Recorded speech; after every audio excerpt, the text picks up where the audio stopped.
peak experiences of any kind shake something up.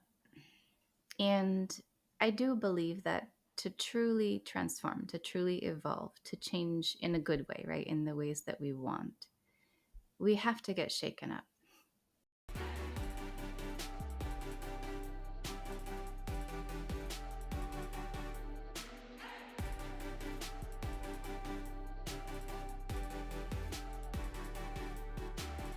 What if you turn hardship into greatness, anger into serenity? Everything changes. Make your life a masterpiece.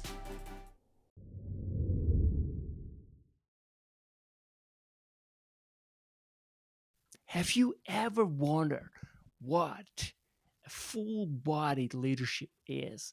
Why you ought to embark on the path of full-bodied leadership, and how to actually implement a full-bodied leadership? This and so much more now. Welcome, I'm Yanik, your host, and now joining me, LeeAnn Mallorie. LeeAnn Mallorie is the author of Guts and Grace, a woman's guide to full-bodied leadership. How to lead consciously, dissolve class ceilings, and dismantle the patriarchy within. Welcome, LeeAnn Mallorie, to the show. It's such a pleasure to have you and to discuss your beautifully and impactful book, Guts and Grace. Thank you so much, Yanik. It's wonderful to be here. I'm excited to dive in with you and your audience today. Beautiful. So, just to start, what if you can introduce yourself only in one powerful sentence? What sentence would it be? Oh, well, usually I say I help women leaders tap into the wisdom of their body so that they can really lead without burning out. However, I think today the sentence that I would use is I'm kind of a fierce disruptor at a time when the world really needs that.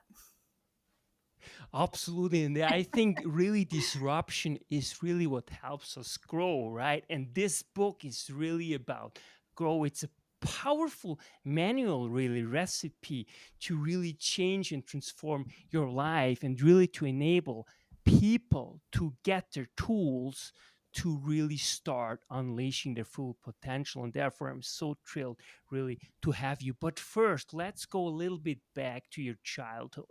Tell me about your childhood and some of the instances that somehow hinted to the path that you ultimately went about.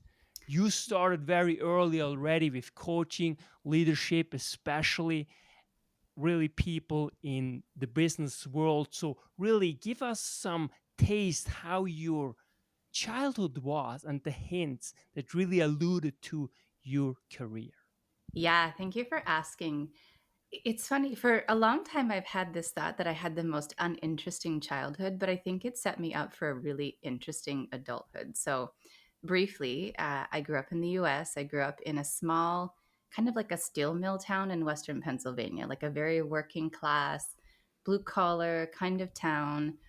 It was actually probably a town that was in its heyday, a decent sized like place where people were getting an okay education, and then like the rest of the world just took off, and my little town kind of didn't.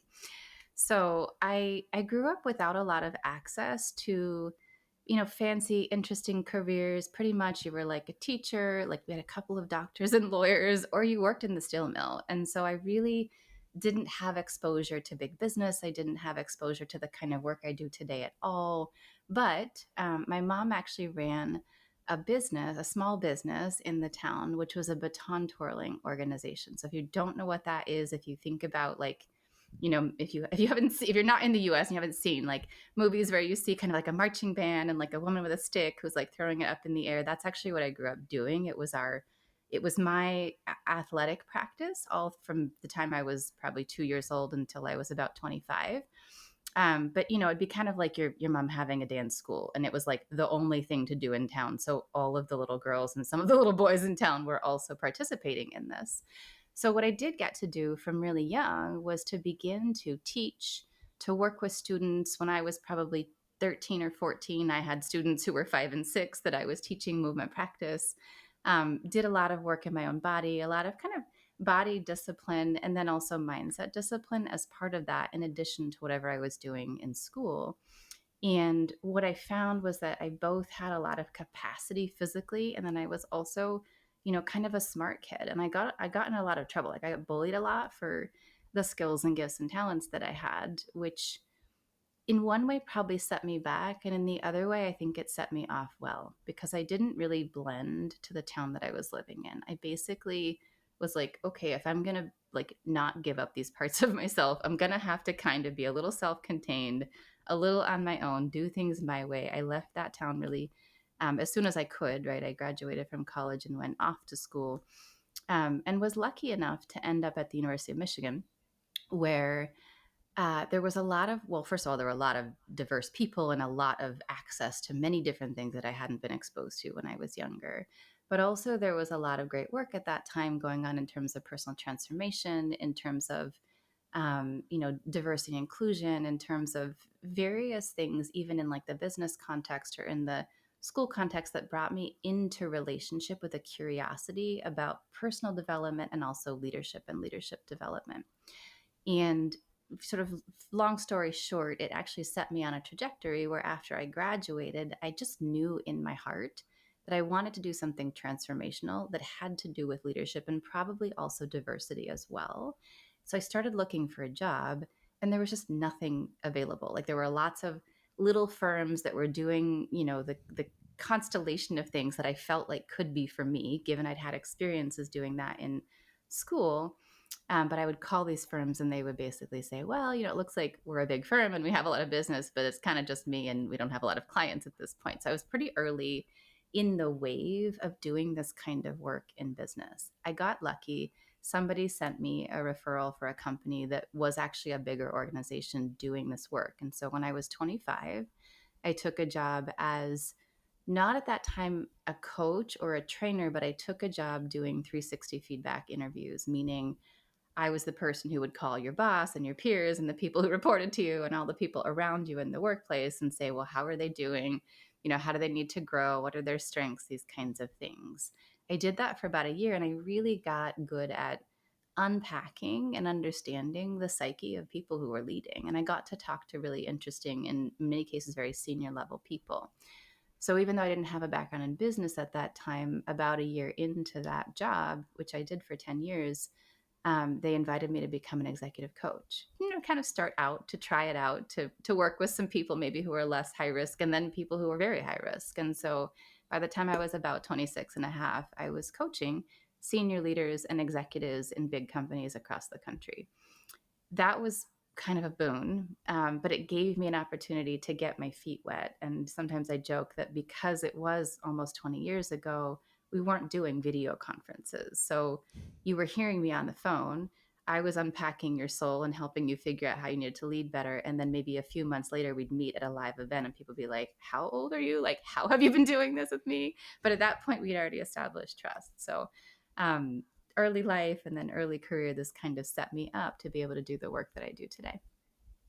When you look back, how did you feel at the time when you have, because you're also a woman and oftentimes you're a little bit more self-conscious about yourself and you think like, well, maybe this person actually knows better or more because he or she is older and I'm younger. So how did you navigate this situation at such a young age? Boy, I think I have a lot of courage, for one, and a certain amount of tenacity. But how I concretely navigated it was that I developed a strategy pretty early on where I would literally say, in the first probably 20 minutes of working with a new client, I'm not an expert in business. You know your industry, you know how to do the things that you do. I'm an expert in the human psyche, which I was. I had 2 degrees at that point in psychology. I had basically spent my entire early career learning about human development, human transformation, how those things work. And I was really good at it. So I could see, like that, what was holding somebody back. And so I really, in a way, owned that certain things were not my strength and then leveraged what I knew were my strengths. And that was a pretty quick way to actually build trust with people because they were like, you're right. I do know my business, but I'm having these other problems that seem to be related but unrelated to that. And you seem to be able to help me with it. So I just was really honest and that worked really well. Yeah, I mean, you also graduated from the University of Pennsylvania, right? And the Masters of also positive psychology, which is very powerful, right? So Yeah. And that was much later, actually. I went back 10 years later to do a master's in positive psychology. So that was kind of an intuition that there was new science. It was time to really rebuild. But I was able to bring that work on top of the work that I had done in my earlier school. I'm also very curious how you brought the hardship that you felt because you also mentioned occasionally, when you were younger too, because you were, not as big as others, you were also bullied. How did this somehow empower your health in the future? Would you say? Was it more positives that ultimately contributed to your career and to your growth, or was it probably more things that held you back? I think both. Um, I work with a lot of women who, for different reasons, don't feel like they're totally getting seen. Maybe they do experience a certain amount of either discrimination or even bullying in the workplace. And I think there's something about really knowing from the inside out the journey it is to work with both your psyche and your mind, but also your physical body to like heal through that type of oppression, that type of receiving. And I can, there's more stories that I can tell, but essentially it's like we pretzel ourselves, we shrink ourselves, we brace ourselves against this kind of experience, whether it's a race related experience, whether it's more an intimate, violence related experience, whether it's actually to do with something more in your community like bullying or all of the above, right? Because some of us have all of the above kind of these experiences. So our bodies are learning how to protect us. And I would say in my own shaping, I would shrink, I would be narrow, and I would stay pretty small. Now, if someone would put me on a stage or put me in front of a client, I could come out because some part of my psyche and my soma had established that that was a safe place to like be myself. But it's just walking down the street or going to like a networking event, for example, there's a lot of pull in that happens in my system. So that has always been working against me, if you will. And it's also been the path that I've gone through to learn how to be able to guide other people to work with their own nervous systems and to work with their own bodies. And in that way, I think it's been a blessing because if I didn't know that territory from the inside out, it would be more challenging to guide others. The last thing I will say is also, I kind of said this earlier, something about it lit a little bit of fire under my butt in terms of being interested in, willing to, fired up to fight for the underdog in some way. And not that all of my clients are underdogs, some of them absolutely are not. However, I would say there's something for me that it does take, some grit and some clarity to be like, no, we're going to change this actually. No, something needs to be different. No, how can I empower, people that are inspiring to me, the women that I support and even the men that I support to stand up for something different. And that's just always been in me, I think, since having those experiences. But what also struck me when I read the book is you're patient because you actually had the material to publish it much earlier, right? But you didn't. So walk us a little bit through what went through your mind and how really the process unfolded, because it's one thing having the ideas in your head, in your mind, and then actually writing it and bring it down. So walk us through the steps and why you hesitated, whether that's the right word or not, to really publish it earlier than you you did. That's a great question. If anyone out there is an author or thinking of being an author, you'll relate to this in some way, probably. Um, The book wasn't a good idea. In fact, it wasn't a good idea. It was probably a terrible idea, actually, now that I say that out loud.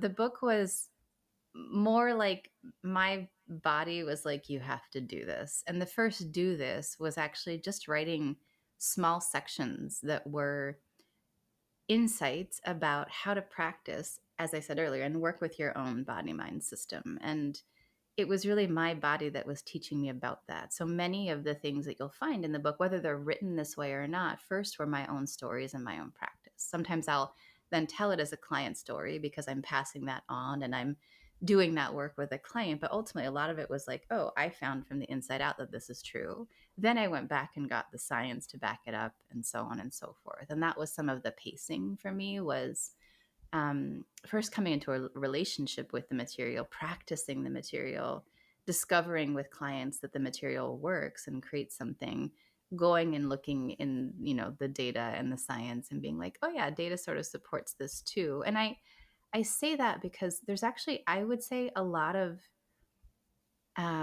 training. There's a lot of work available in the personal development industry. And even if we say like in the fitness industry, for example, I could talk about some of my, movement practice backgrounds that were a good idea. That, it was like, oh, here's an idea of a way we could teach leadership, or here's an idea of a way we could practice something. Let's market it really well and let's get a lot of people to sign up for it. And like it kind of works. But I would say I'm very proud actually that what Guts and Grace is was sourced through practice from the body up over many years. It's not really how generally we tend to do things. And that's why it works so well. So for me to say I published a book more than 10, maybe almost 15 years after I really wrote it and worked with the material is something that I'm proud of. There's also, reasons why it didn't happen quicker that are more tactical. I didn't feel like I had the right publisher. It wasn't clear if it was meant to be self-published or something that I wanted to try to take to the New York Times. And all of that's just been a journey of listening and trying things on. And maybe like I definitely started to write the book sooner and then put it down for a while and took a pause because I didn't feel like I was ready to finish it. So yeah, I think just being on path and letting something come to fruition in its own time on path is part of my practice and part of what I teach. Before we really dive into the book, I just want to ask you one more question in terms of business. And for you, really, business is really one of probably the most powerful ways to positively influence the world. So give us a taste what you mean by that, and why do you think business is such a powerful tool to positively impact the world? My short answer is because everyone's doing business in some way. Even if you're not, you're not in the corporate sector, you're buying things, you're probably also in some way selling something. Um, it, there's two answers really. One is,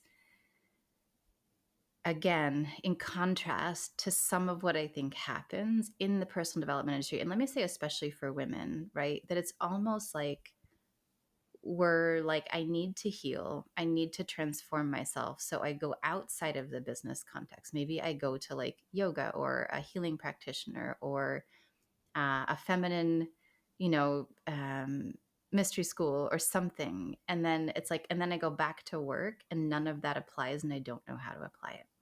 So, from a personal transformation perspective, we spend so much time at work, and the workplace is such a big part of what we do that if we're not specifically working the edge of how all of that goodness that we might get in other domains integrates with our leadership, we end up either with a missing piece or we end up with a split psyche. And a lot of the folks that I work with are coming to me because they're ready for integration of those parts. It's like, I have done this healing, but I don't know how this applies to me at work. That's one answer. Another answer that I have is that at this moment in time, what's happening in business, in industry, including and especially at this moment in time with regards to things like environmental sustainability and how business impacts that, or AI and how we're influencing the development of AI. Like we're moving really big levers in society. And if we're not practicing a certain level of consciousness in those domains, we're on a path of a certain kind of destruction. Let me say it in the positive. If we are practicing a certain kind of consciousness in those domains, we have the potential not only to create wonderful things, but also to keep and maybe to reset humanity on a course for us maintaining a balance with the planet that we live on, with each other. I just think there's a lot that we can impact from business that really only probably big business can pull these levers. Doesn't mean I always work with clients in big business, but I really just I don't think we can, you know, heal or transform without including business. Yeah, it's so true. I mean, it's really. What aspect of business are you most familiar with and most interested in? Because with your human psychology background, right? What is really, how do you look at business specifically? Through what kind of lens? I'm really curious because there is a different lens in my view, especially while reading your book. What a great question. um, Innovation, but not in the way that you think about it. So I guess if I at this moment in time, most of the folks that I work with that are innovators, whether they're doing this like fully consciously, like they're choosing this on purpose, or whether it's more just what's revealing itself, there's an organic nature to the way that systems develop, unfold, recreate themselves. There's an inspiration that we can take from nature that also we can learn from our own physical bodies, and I'm really interested in how that works. So I'll give you an example. I worked with a woman a couple of years ago, and through her own instincts, intuition, sensing, and then kind of just like tracking, how does energy move, how do organisms move, she and I together in our coaching process had a clarity that there was something for this organization to unfold into, that really it was in a way born to be something almost like you would work with a human, right? That has a soul, so we could say it like that.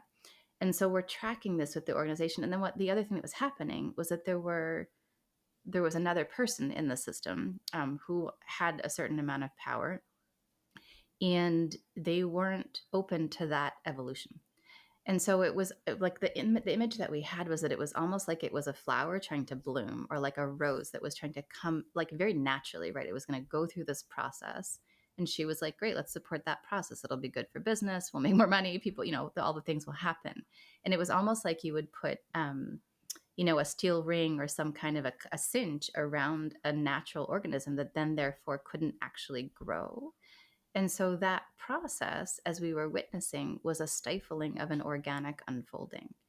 Sometimes we think with business we have to make it do something, but actually it's on its own path to do something. So, really, I believe part of why I'm interested in the feminine in business is because I believe there's a natural tending of something to unfold in its own way that really is how to support business to happen with greater ease. It's just that we have all these, you could say, perversions, or all of these blockers, or all of these things that actually kind of need to get removed for the organism to come into fruition. So I don't know how many people talk about innovation that way. Probably a lot of folks in the environmental sustainability and kind of naturalist fields. So there's a certain lens to that. But why I talk that way as someone who works with the body is because our bodies are designed to know that, to understand, to actually track for that. And when we do enough work on ourselves, and Guts and Grace, I say you become a full-bodied leader, meaning you're not just leading from your head, you're actually leading with all of your senses. That takes some time. Like there's a path of practice to actually be able to do that, because we've learned all the ways not to.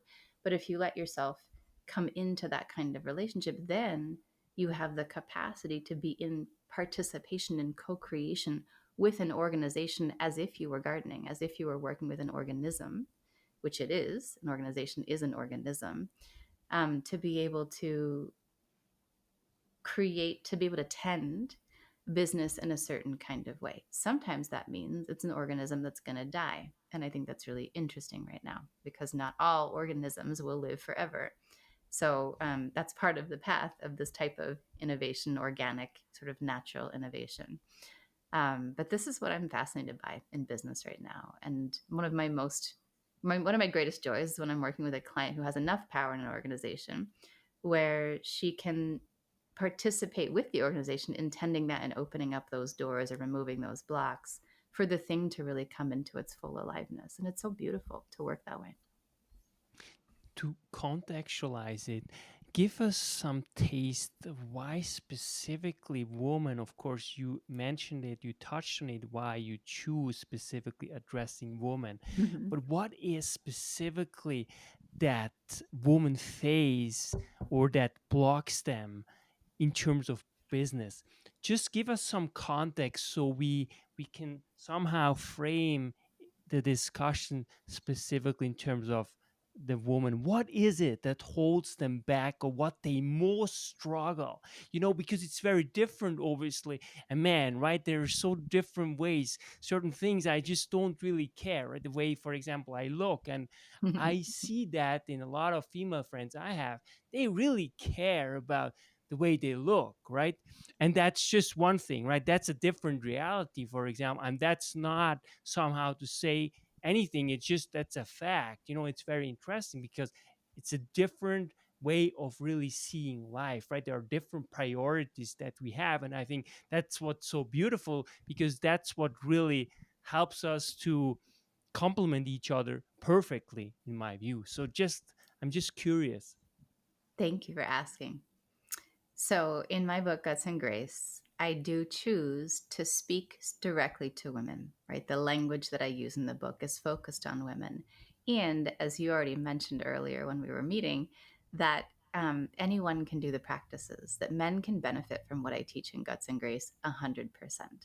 However, I did choose to focus on women for a couple of reasons. One, where you started to go, that for women in the workplace, there are just many ways that the system hasn't historically empowered them to be in their full expression. There's many ways that that's currently also still so. For example, very simple but very common example, client who has a lot of fierceness. If you're a man, that's probably welcome. People are like, people get excited when their boss is like, and then if you're a woman, it's like you're called certain names, and maybe that's actually a really big part of your superpower. So then there's a certain cultural stifling of the full expression of whatever that is to come into form. So because of that, and because I find that when I work with women in a more closed context, meaning it's all women in the room, more or less, we're more able to grapple with those things and find our way to reckon with them. So I really focus the book directing toward women because of this imbalance that currently exists, and because the particular tools and strategies of internal dismantling of patriarchal threads are, I'm able to be more specific about them when I'm working with women. Now, men in different ways have also been oppressed, perhaps due to race, perhaps due to their sexuality, perhaps due to many things. However, there's a specific kind of pretzeling that we women have learned how to do consciously or unconsciously, and some of us more than others or in different ways than others. It's not a blanket statement, but that there's a number of themes, which are what I teach in Guts and Grace, that are ways we've locked down. And so if we can specifically address them and work with unlocking them in a way that makes sense in a socialized female body, we're able to actually get more leverage. Now, I also have the perspective that something about the superpowers that may be behind that are some of the ones that are less frequently practiced in typical workplace, corporate culture, and so on. And that some of those are actually the ones that we need to be able to innovate in this more holistic way, to be able to have business serve in a good way, in a way that it really could. One of those, I think, is intuition or instinct. And it sounds a little cliche, like a woman has intuition. Everyone has intuition. But there's a way that we may have more of a natural either proclivity toward or capacity to track the field, to know, to feel, to sense what's going on around us, and to care about that and to want to prioritize that. That it gives us a bit of a leg up if we're bringing those skills, if we trust ourselves enough to bring those skills into the workplace. There are other things too, right? But that's just one. And Yeah, and it's felt important to me, like many people are teaching many things about leadership. This is the thing that feels compelling. I actually mentioned right when we started this conversation earlier that I've spent some time recently in ancient Egypt and also ancient Greece. I take a group of women once a year to ancient Greece. And we're really looking at like what are the roles that women and the feminine played in society, like when Western civilization was getting born. And often they were roles that were priestess kind of roles or informant kind of roles or bringing in information kind of roles, advisor kind of roles, in addition to whatever we also still do, which is be part of tending the household and things like that. But there were very specific kinds of initiatory roles that really only women held back in the day in ancient times that just don't really exist anymore. And part of my work, I think, is to revive some of that because, if you have the energy of go do this, make it happen, you also kind of need the energy of for the sake of what and why and how, and like what's the intuition about what's the ripple that that's going to have or the impact that that's going to have in the long term. Those things work really well together. So, like a balance of masculine and feminine energies in business, in society building is super important. And if you look back far enough to where, aspects of who we are now as humans were birthing the societies that we run, that was practiced really commonly. We've just let some of Have you observed to some extent that it is today, in this day and age, even more difficult for women to really tap into their intuition, let's say? Or how can we understand that in terms of the advancement? Is there some new challenges that you observed, or are they similar, but they're somehow manifest in different ways? yeah, I think it's more difficult and I think it's changing. In ancient times, at a certain time, far before I can remember, or anyone alive today can remember, there were more rites, initiations. There were more organized bodies that were uh, designed to train us, all of us, to work with our instincts, to work with higher levels of consciousness as humans, and go back far enough, and women were really a part of that. And today, I would say, in general, we as humans have trained ourselves out of that being important, and therefore we don't have as much access. It's not as common to like have those practices available to us. I think in some cases they're tucked inside of religion, but then there's the problematicness of do you like this religion or not, or does it fully resonate or not? It's not as available, kind of more mainstream. Um, and so then we have things like workplaces where we spend a lot of our time. Of course, we have religion where we spend a lot of our time. And maybe neither of those is fully tending that part of us. So I think as humans, we not perform to the test, but kind of, right? If it's like, this is what we're being evaluated on, this is what I'm going to develop. And for a woman who comes into the workplace, speaking very, again, broadly, and if you're a woman and don't agree with this, totally fine. But for many women who come into the workplace, it's like, this is what I will be rewarded for. This is what's expected of me. This is the part of myself that I'm encouraged to develop so that I can get ahead, succeed in this context, and so on and so forth. And if that's not my intuition, my instincts, other parts of myself that might be a little less linear, for example, I may not invest in that because it's not what I'm getting rewarded for. It's not what I think is needed. Fast forward 20 years, I'm like, wow, I can't even feel my intuition, or I don't even, in some cases, right, know what I really want or who I really am. It's not uncommon that someone comes to me and is like, by the way, I'm not even really sure I can tell you what I want, because it's been so trained out of me. It's been so trained into me to perform in this way. And so in that way, I do think it's harder for women or for anyone to to utilize, to access these parts of themselves. I also see that there's a trend toward waking these things back up. And so more now even than 10, 20 years ago when I started working with these practices, embodiment is becoming more mainstream. Working with psychedelics is becoming more mainstream. There's a number of different things that are, even doing, let's say, like priestess work. There's more and more schools that are available that are not anything to do with you in business, right? But that are just other places you can go, energy healing work, places you can go to learn to develop those parts of yourself.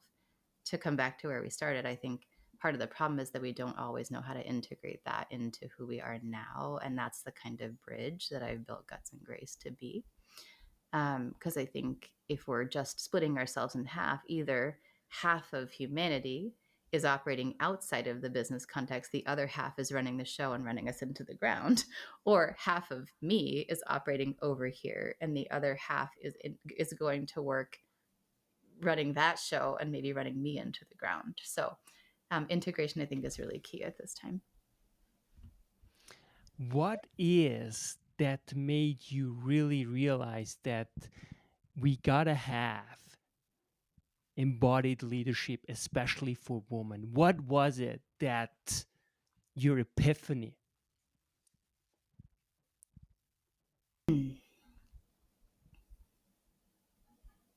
I am not exactly the kind of person who've had like one turning point moment. So I love when someone asks me like a turning point kind of question. I can pick one, and I will. But just to say, it's almost like it's been a number of breadcrumbs along the way, really, or like a few moments of like calibration, recalibration. Early for me um, was that I went through a couple of moments of burnout in my early career. And the first one was pretty dramatic. I was actually living and working in China. It was before I took this job that I described. It actually led me to take the job where I started coaching and doing executive training. But I was teaching English abroad in China and went through kind of a life meltdown that had me have to leave actually and come back to the US. And I really got to see kind of like my own shadow and how intense that it could be. And then I went and got a job and then started to kind of come back up. And in coming back up, I would say I was succeeding again. Like I was a pretty driven, could succeed pretty easily, quickly, like get into something and do well kind of a person. But I started to see a pattern. I started to see like, oh, that thing that I did that like took me down the first time is replicating again here. And I could see that I was going to go down that same route. And at this point, I'm probably 25 or 6 again, 27. But mind you, right, I had spent years and years tracking the human psyche. So I'm observing myself doing the thing that I'm supporting people. And I'm like, okay, this is not good. Like, how do I actually work with this? And funny enough, I just had this instinct that was like, just once a week, I need to do something to tend my body. And it really felt like it was like just once a week. If I do that, that's all I need. It wasn't like that's all I need. It's like that's the next move. It was like a sense of a knowing that came kind of body up. And it turned out that there was a gym across the street, and they had a class that was called Nia Technique, and it happened at like 9:30, I think, which was after I was starting work, right?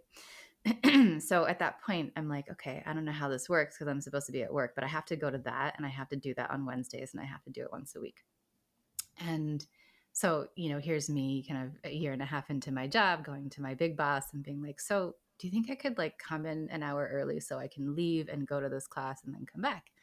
And they said yes, which no one was doing. So it doesn't sound like a big deal now. Like now, I think 20 years later, we have a lot of, flexibility in schedule and like workplace practices that are supporting individuals to do this kind of thing. At our company at that time, it was unprecedented to do that. So I'm like, okay, that was a good ask. And I got a yes, luckily, right? But it opened this door for me, one, to feel that I could advocate for something that I needed and that it was worth doing, and that it was like something my body needed.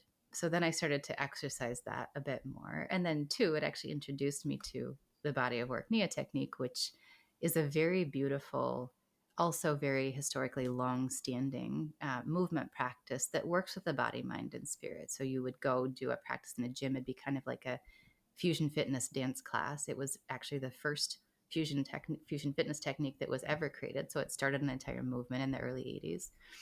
But it became a love of mine and just opened a lot of doors to understand how my body was impacting my psyche and how that then played out in who I was being at work. So some of my early lessons came from that body of work, plus another school called the Strozzi Institute, which is a martial arts based embodied leadership school.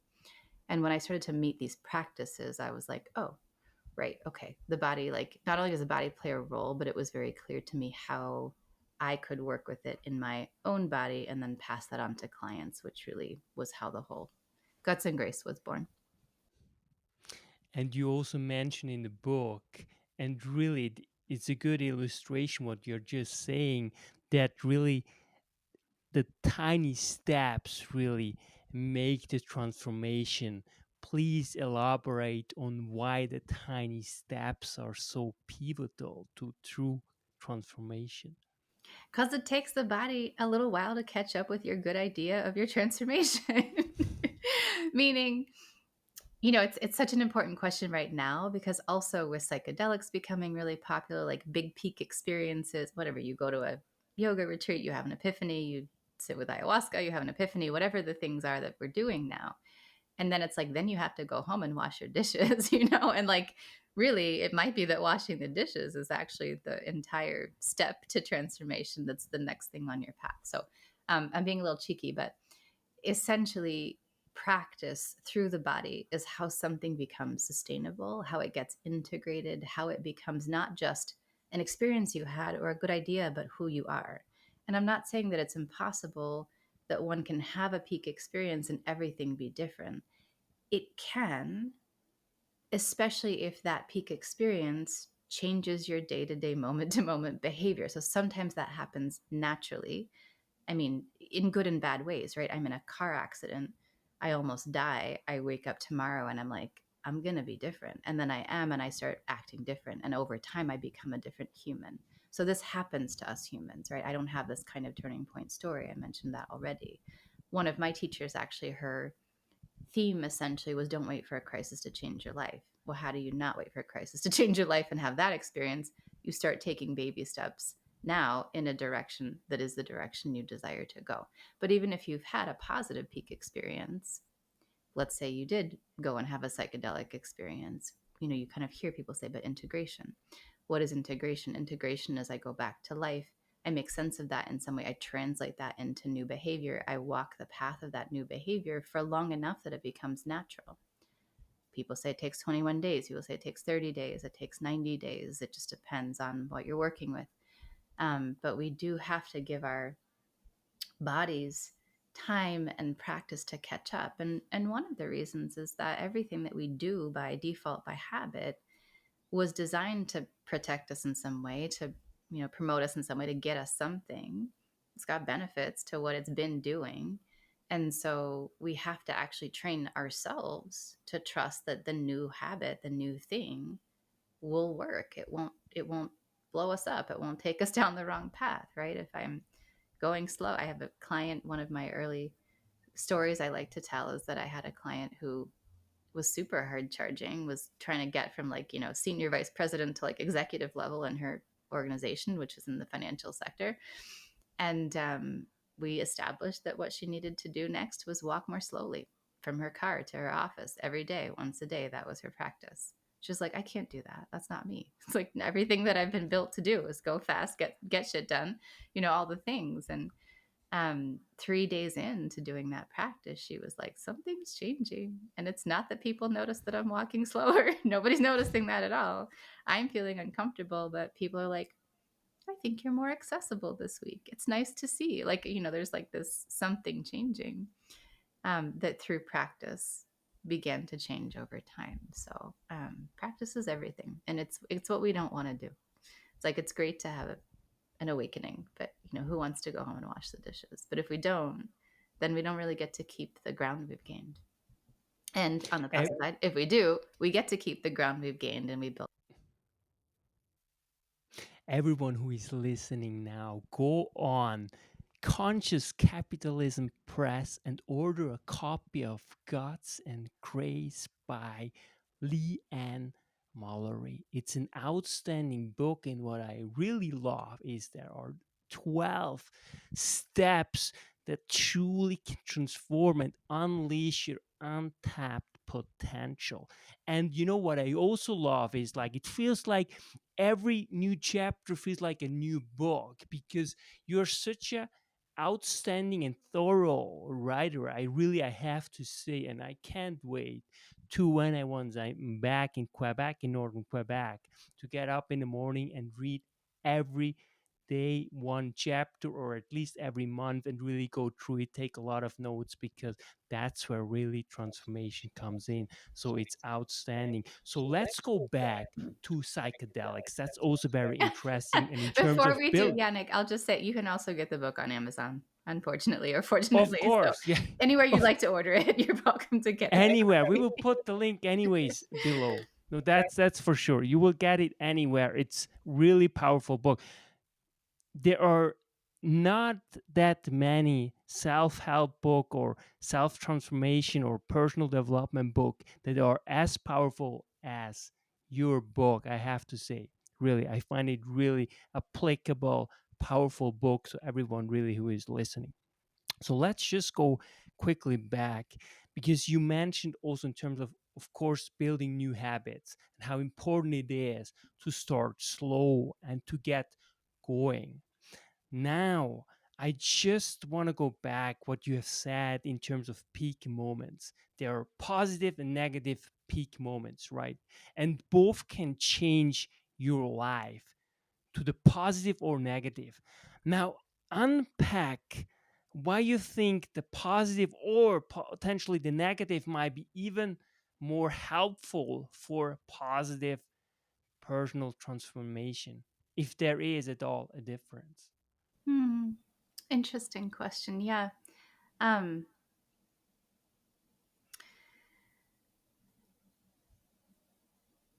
Peak experiences of any kind shake something up. And I do believe that to truly transform, to truly evolve, to change in a good way, right? In the ways that we want, we have to get shaken up.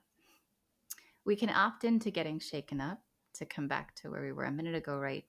By sitting with psychedelics or by having a different kind of peak experience, by climbing Mount Kilimanjaro or whatever your thing is. Um, we can also have, we can also get shaken up by something falling apart. I have a couple of clients who've come to me after losing a job, for example, and maybe like losing a job in a not so awesome, pretty dramatic kind of way. And these experiences are enough to unhook us from our certainty or the amount that we cling to a particular identity that we have to reach for something new, or we have to be open at least to something new.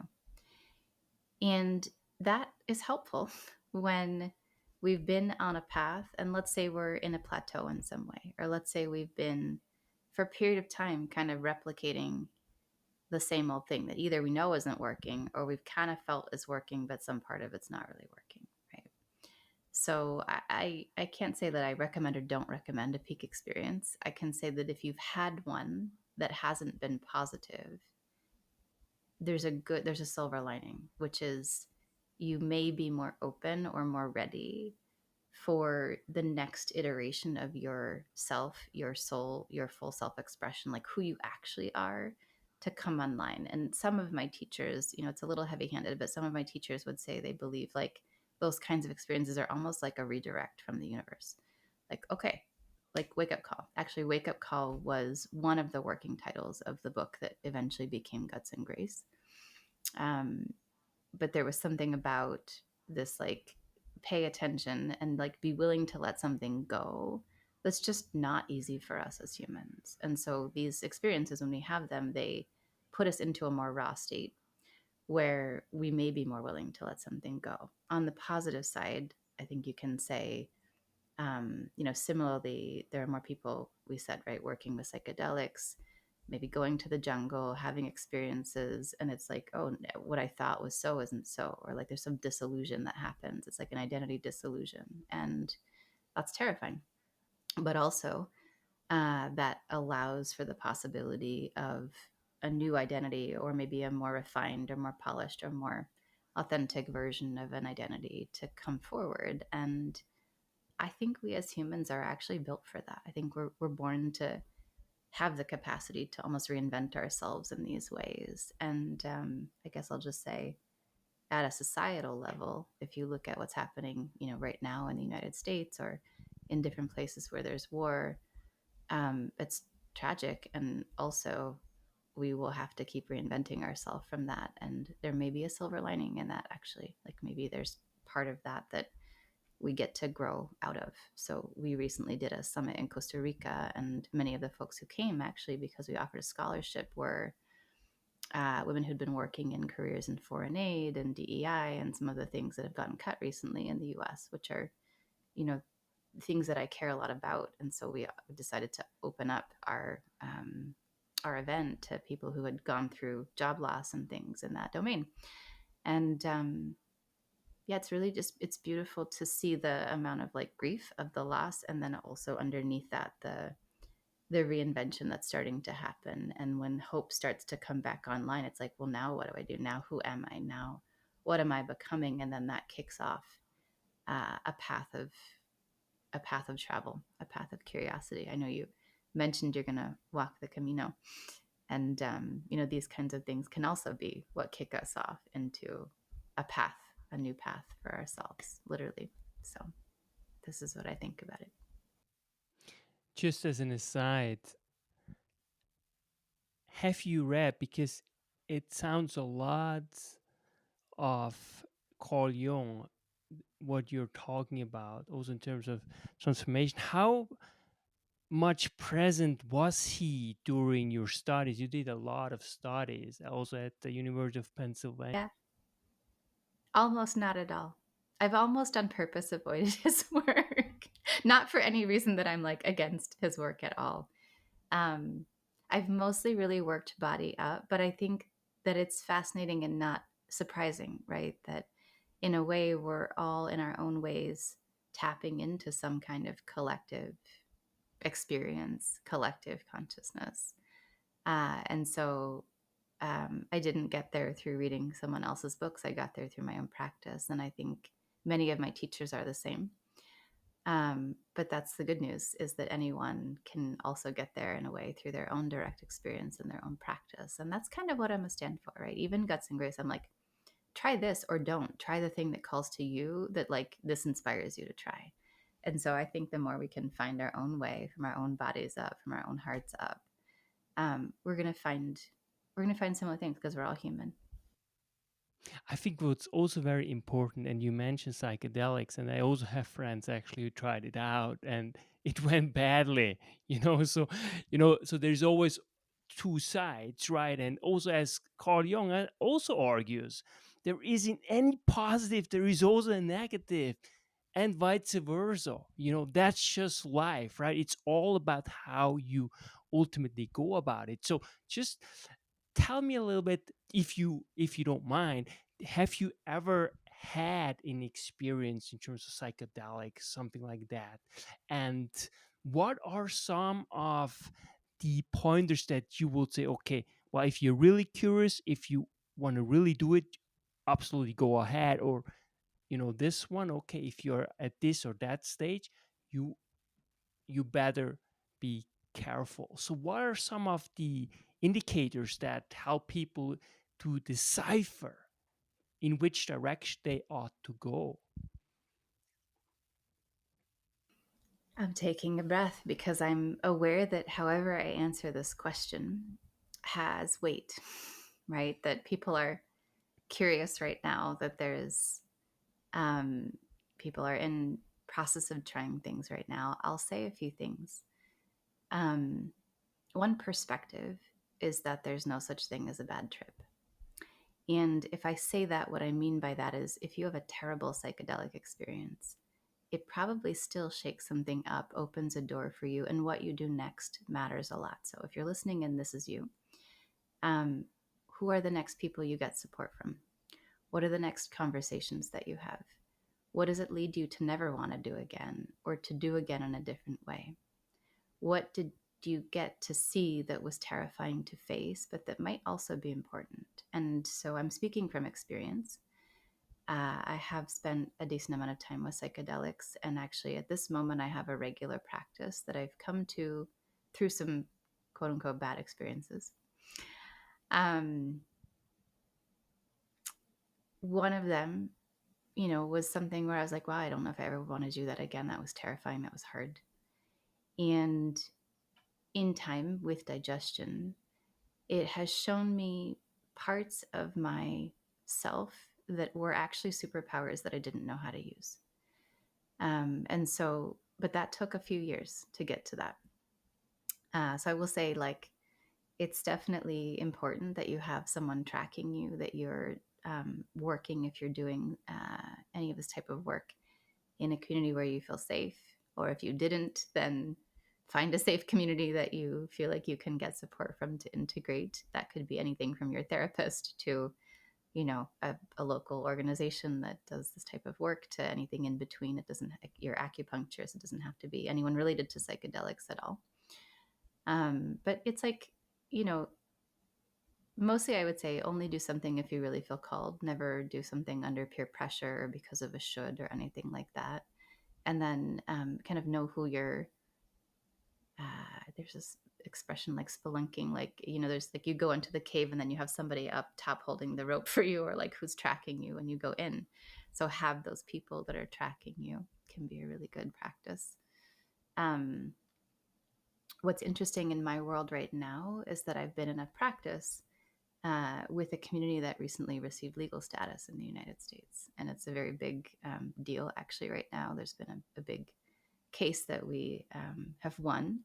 And so it's becoming a much more both out and deep part of my practice. And for many, many, many years, I wasn't the least bit interested because I got everything I needed from embodiment and the work of the body.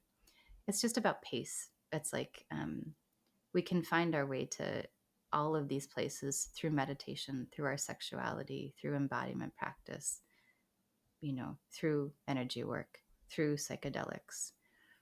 I believe personally that some of the more native plant medicines have come on stronger right now because, in a way, those spirits, the spirits of those plants, are tracking us. And they're like, humans are in some trouble. We may need to speed things up a little bit here, like maybe even faster than would be ideal. So, in a way, I think that's a good thing.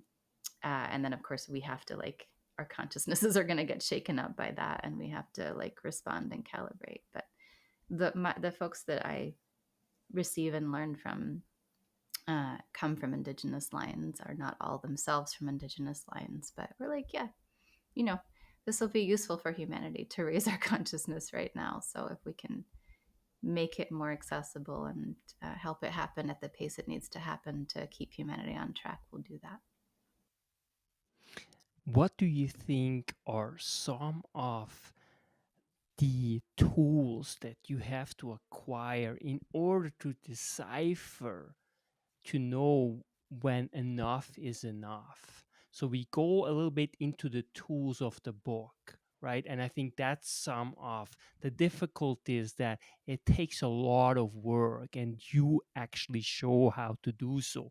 So walk us through of some of your steps of tools that you present in the book, specifically in terms of knowing when enough is enough. Hmm.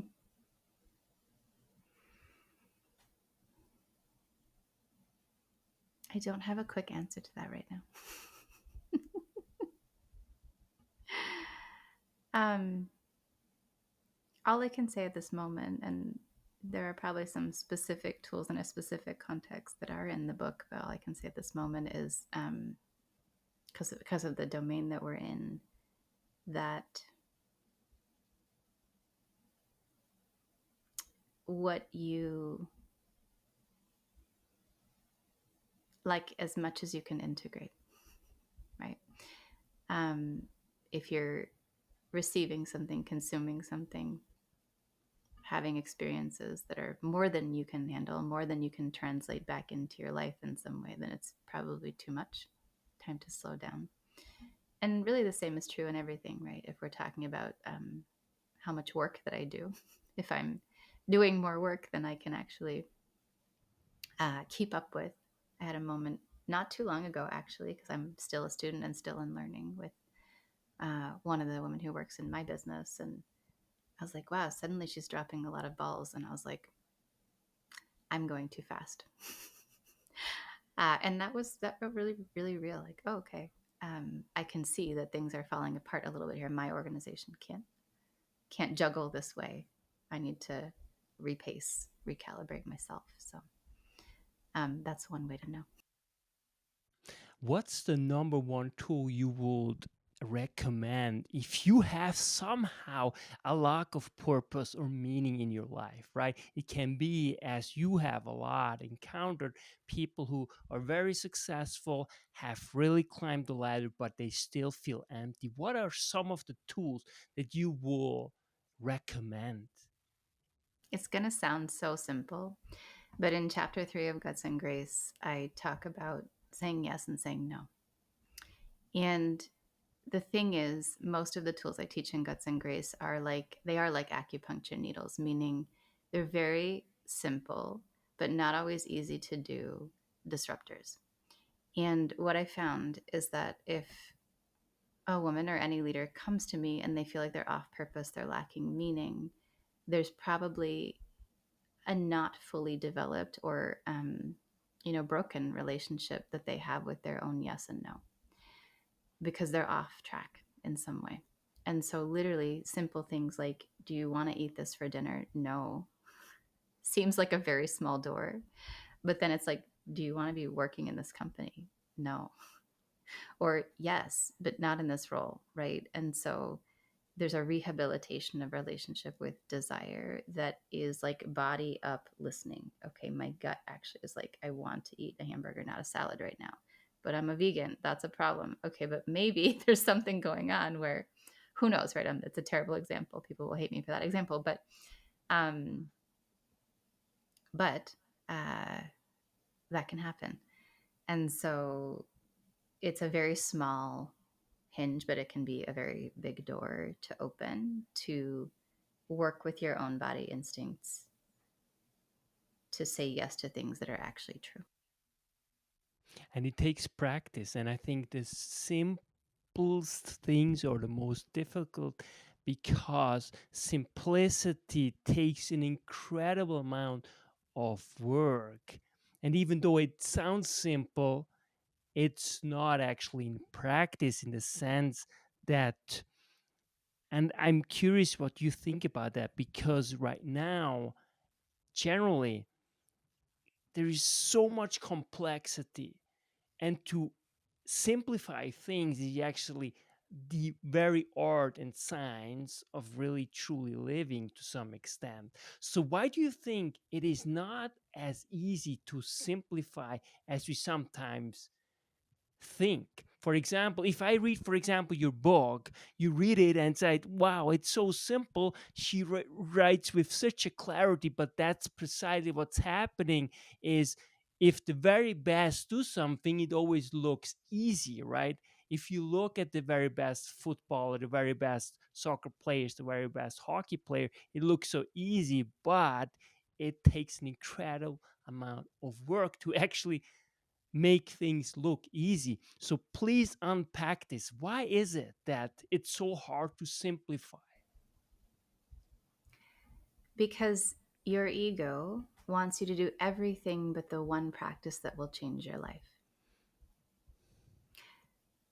I actually have a client who is in media, and she and I have a lot of conversations about this. She's also a dear friend. It's like there's so much information out there, but how much of it is actually what you need to know? And there's so many different things you could practice. There's so many different possible tools available. The ego's way is to talk you into going to look for other options, other answers, other solutions, and not just do what I suggested, which is practice saying a real yes and a real no. Because all of those other things are also interesting. But when you do all of those other things, You don't actually crack the thing open you're trying to crack open. And that is really by design. I think it's not a coincidence that we are in a society, we built a society where there's so many choices available. And when we're not finding the choices that really heal us, that really transform us. And so I think what you're presencing is really wise, actually. And it is why the book Guts and Grace is designed that way. When I teach Guts and Grace, we spend 1 month on each practice, a whole month. All you have to do is practice saying real yeses and real nos. Things change because there's They no running absolutely, away. It's they like, absolutely that's do. the You're thing. Are you ready to such. do that? And feel your body, and feel your body, and feel your body. That's all. Thanks for asking. What does your media consumption look like? Do you want my honest answer or my less honest? Okay. My real answer is almost zero. And if you're reading my posts on social media, my assistant is probably putting them up there. It's not always in the most service of my business, but I consume very little media. I do have friends, informants, people around me mostly that give me information about big world events because it's important for the space I hold to know that something melted down somewhere around me or something wonderful happened somewhere around me in our country in particular. But to do the level of work and the focus that I do and the way that I hold people and hold space, I mostly don't consume media. And it's Not that I expect obvious. that of anyone else. It's just my own practice. What is it specifically that you think is important for you that you really you don't use media almost zero? What is it that is problematic for you in terms of your practice? Because it's important. I mean, I can tell your clarity because that really comes through the book. Because to have this amount of clarity, it really takes practice, it takes focus, right? But if you are constantly out there in the media, it really distracts your focus. So unpack this a little bit. Yeah, it's really it's a combination of the learning that I've been in about focus, about presence. As I mentioned, I really do make a point to either research or listen or like have folks that inform me about important things that are happening in the world that are impacting the people that I serve. So in that way, I'm like, I want to know what's happening. But if it's not something that I can specifically influence, I just need to know that it's happening. And anything more than that is time away from my own center, time away from my own ground. My personal build, and this is my own Achilles heel, is that I can get deeply lost in emotions, my own and other people's. That's part of my what I've had to work on over the course of my life and my career. It actually makes me incredibly good at what I do because I can sense and track a field. But to be able to operate from my center and clear, I have to have a lot of filters on as well. So that's just been a lifelong learning practice. And thanks for reflecting that and witnessing that in me. What if anyone who is listening is really dissecting and integrate your book? What will change in their lives? I hope that it leads to them trusting themselves more, first of all, which I also hope and intend will lead to a promotion, making more money, a better job, more purpose at work, these kinds of things. But first and foremost, that you really build a relationship with your own body, your own instincts, that you feel less crazy. Because I think a lot of our system is designed to have us feel like we don't know who we are, or we don't know what's happening, and this kind of a thing. So that's what I intend. What makes you feel truly alive? I have a very quick answer for that. I've always had a very joyful relationship with physical movement, especially dance, especially if no one's telling me how it needs to look or steps or that. And I really love salsa dancing. So either I'm, being led in a beautiful experience that does involve steps, or I'm just in my own practice of dancing. It brings me a lot of joy.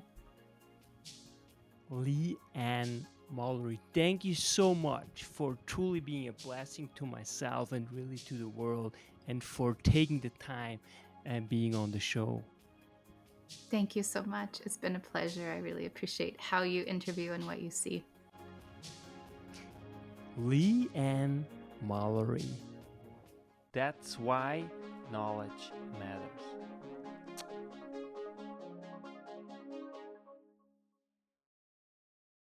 Make your life a masterpiece. Visit now programs.the-ykm.com. Meant to make you grow.